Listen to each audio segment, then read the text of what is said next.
Assalamualaikum warahmatullahi wabarakatuh. Halo semuanya, kami dari kelompok 6 yang terdiri dari Dea Nur Eriza, Ananda Putra Hermawan, Melisa Ardila, dan Rian Ridal Adin di sini akan menjelaskan tentang job order costing. Yang mana pada bab 2 ini kami akan menjelaskan mulai dari pengertian job order costing, pengertian proses costing, perbedaan antara job order costing dan proses costing, biaya bahan baku dan tenaga kerja langsung, biaya overhead, job order costing di perusahaan jasa, ofisi dari supporting department, metode alokasi ofisi dari supporting department, pencatatan jurnal untuk job order costing, dan contoh soal dari bab job order costing. Oke, memasuki pembahasan yang pertama, yaitu pengertian dari job order costing. Nah, jadi apa sih sebenarnya job order costing itu? Jadi, job order costing itu adalah penentuan harga pokok yang digunakan ketika produksi menghasilkan berbagai produk yang berbeda, pesanan berbeda, atau kumpulan produksi yang berbeda setiap periodenya.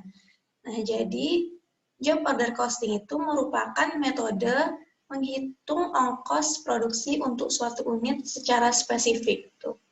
Nah, job order costing ini seringnya itu dipraktikkan oleh industri yang mempunyai spesialisasi produk berdasarkan kebutuhan dan permintaan konsumen. Contohnya itu seperti pada furnitur, konstruksi rumah, manufaktur mebel, manufaktur alat mesin, dekorasi interior, dan lainnya. Nah, yang selanjutnya itu ada proses costing. Nah, jadi kalau untuk proses costing itu definisinya apa sih? Nah, jadi proses costing itu adalah penentuan harga pokok yang digunakan ketika produksi hanya melibatkan satu produk tunggal dan dibuat dalam suatu jangka waktu yang lama secara sekaligus. Nah, jadi produk costing ini merupakan metode untuk menghitung biaya produksi massal dari suatu barang atau jasa. Nah, perhitungan proses costing itu melibatkan akumulasi biaya dari proses produksi panjang yang berkaitan dengan produk secara langsung. Nah, secara umum, proses costing lebih tepat itu diterapkan untuk perusahaan dengan produksi yang skala besar, yang memproduksi barang hingga beberapa tingkatan. Nah, beberapa contoh industri semacam ini itu ada pada industri baja, sabun, cat, kertas, minuman, minuman Coca-Cola, makaroni dan keju Kraft, tisu toilet Charmin, produk minyak bumi Exxon. Nah, jadi sebenarnya apa sih perbedaan antara job order costing dengan proses costing? Nah, jadi ada 4 hal nih yang membedakan antara job order costing dan proses costing. Yang pertama itu dilihat dari tipe produknya. Untuk job order costing itu tipe produknya merupakan produk yang heterogen. Contohnya seperti proyek konstruksi.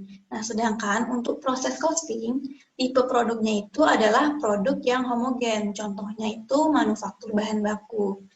Nah, yang kedua yaitu perbedaannya terletak pada pendekatannya.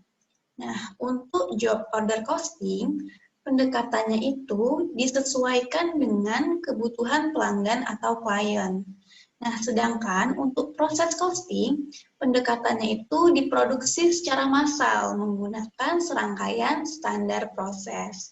Nah, perbedaan yang ketiga itu terletak pada akumulasi biaya, di mana pada job order costing itu biaya diakumulasi oleh pekerjaan, proyek, atau pelanggan. Sedangkan untuk proses costing itu biayanya diakumulasi oleh proses.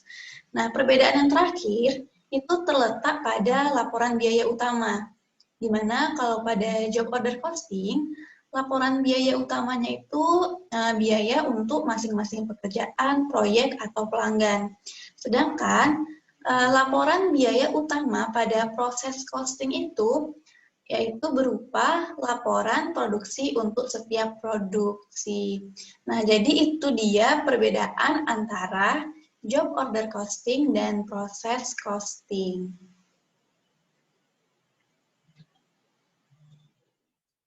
Dalam menghitung biaya produksi terdapat dua sistem perhitungan, yakni sistem perhitungan berdasarkan pesanan atau job order costing, dan sistem perhitungan biaya berdasarkan proses. Tujuan dari kedua sistem perhitungan biaya tersebut sama yakni untuk menentukan biaya dari barang atau jasa yang dihasilkan oleh perusahaan. Dalam sistem perhitungan biaya berdasarkan pesanan atau job order costing sendiri, biaya produksi diakumulasikan untuk setiap pesanan. Rincian mengenai suatu pesanan dicatat dalam kartu biaya pesanan atau job cost sheet yang berbentuk kertas atau elektronik. Rincian tersebut mencakup biaya bahan baku langsung, tenaga kerja langsung, dan overhead yang dibebankan ke setiap pesanan. Biaya bahan baku langsung berawal dari adanya pesanan, maka departemen produksi atau pabrik yang bertugas melaksanakan pesanan tersebut membuat perencanaan terlebih dahulu, yaitu rencana produksi yang memuat antara lain bahan baku yang dibutuhkan dengan surat permintaan pembelian. Surat permintaan pembelian ini sebagai pedoman pembelian untuk melaksanakan pesanan atau dasar untuk mengirim order pembelian. Nah, ada biaya tenaga kerja langsung. Biaya tenaga kerja langsung adalah biaya yang tidak terwujud, tidak seperti pemakaian bahan baku, maka untuk sistem ini harus dilaksanakan dengan seksama mengenai perlakuan biaya tenaga kerja langsung. Nah, ada biaya-biaya yang berhubungan dengan tenaga kerja, yaitu ada kegiatan, ada jam kerja, ada biaya-biaya yang dikeluarkan untuk memulai kegiatan produksi, yakni dengan memasukkan unsur biaya overhead. Ada waktu nganggur, nah waktu di mana sebagai akibat kerusakan mesin, kurangan pekerjaan, atau kesalahan manajemen dan sebagainya. Nah, ada juga biaya overhead pabrik, insentif, pemberian penghargaan dalam bentuk gaji atau upah sebagai upaya memberikan motivasi kerja atau penghargaan karena prestasi yang baik. Ada juga premi lembur, bayaran gaji atau upah pada karyawan karena ia bekerja lebih dari standar yang ditentukan. Nah, ada juga biaya-biaya overhead. Biaya overhead pabrik adalah biaya-biaya bahan tak langsung, tenaga kerja tak langsung, dan biaya pabrik lainnya.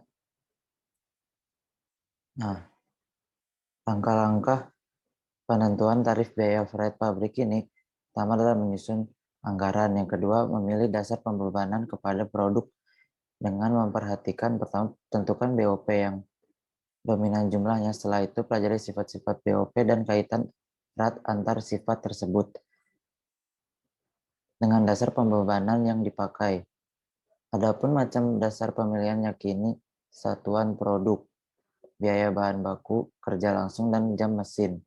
Nah, yang ketiga ada menghitung tarif setelah tingkat kapasitas yang akan dicapai dalam periode anggaran yang ditentukan, dan anggaran biaya overhead pabrik telah disusun, serta dasar pembebanannya telah dipilih dan diperkirakan. Maka langkah yang terakhir adalah menghitung tarif biaya overhead pabrik dengan rumus BOP yang dianggarkan sama dengan tarif biaya overhead pabrik atau taksiran dasar pembebanan. Baik, untuk selanjutnya itu ada job order costing pada perusahaan jasa. Perhitungan biaya pesanan sering digunakan oleh perusahaan jasa profesional yang menyediakan layanan unik kepada klien dengan kebutuhan yang berbeda. Sistem biaya pada perusahaan jasa dibagi menjadi dua. Di antaranya, yang pertama ada sistem biaya pesanan kerja, di mana sistem biaya pesanan kerja ini dibagi menjadi tiga. Yang pertama ada biro iklan, kedua perencana kerja, dan yang ketiga ada bengkel mobil. Lalu untuk sistem kerja yang kedua ada sistem perintah kerja, di mana sistem perintah kerja ini mencakup pengacara, akuntan, rumah sakit, hotel, taksi, dan pers perseorangan. Karena perusahaan jasa cenderung padat karya, pendorong utama yang digunakan untuk menetapkan biaya adalah jam yang dapat ditagih. Jam yang dapat ditagih itu apa sih? Jadi jam yang dapat ditagih adalah waktu yang dapat dilacak ke klien tertentu, mirip seperti jam kerja langsung pada perusahaan manufaktur. Lalu ada arus biaya dalam sistem biaya pesanan pekerja layanan, di mana bisnis jasa yang menggunakan sistem biaya pesanan pekerjaan memandang setiap pelanggan, klien, atau pasien sebagai pekerjaan dengan tarif terpisah yang biayanya dikumpulkan dan dilaporkan. Lalu selanjutnya ada OVC dari Supporting Department. Di OVC Supporting Department ini dibagi menjadi 2 poin, di mana yang pertama itu ada Departemen Operasi atau Departemen Utama ataupun Departemen Produksi, di mana departemen yang menambah nilai pada produk atau jasa. Lalu untuk yang kedua ada Departemen Pendukung atau Departemen Penyedia Jasa, di mana Departemen Pendukung ini menyediakan jasa yang membantu Departemen Operasi lain dan Departemen Penunjang dalam organisasi. Lalu selanjutnya ada metode alokasi OVC dari Supporting Department. Metode alokasi ini dibagi menjadi 3. Yang pertama ada metode alokasi langsung, di mana metode ini merupakan alokasi biaya Departemen Penunjang pada Departemen Operasi saja. Lalu yang kedua ada metode menurun, atau dengan nama lain step down atau metode berurut. Di mana metode ini yaitu alokasi biaya Departemen Penunjang untuk Departemen Penunjang lain dan Departemen Operasi saja. Lalu yang terakhir ada metode timbal balik atau nama lainnya resiprokal, di mana metode ini alokasi biaya dengan menyediakan jasa di antara seluruh Departemen Penunjang dan Departemen Organisasi. Selanjutnya, materi akan disampaikan kepada Putra.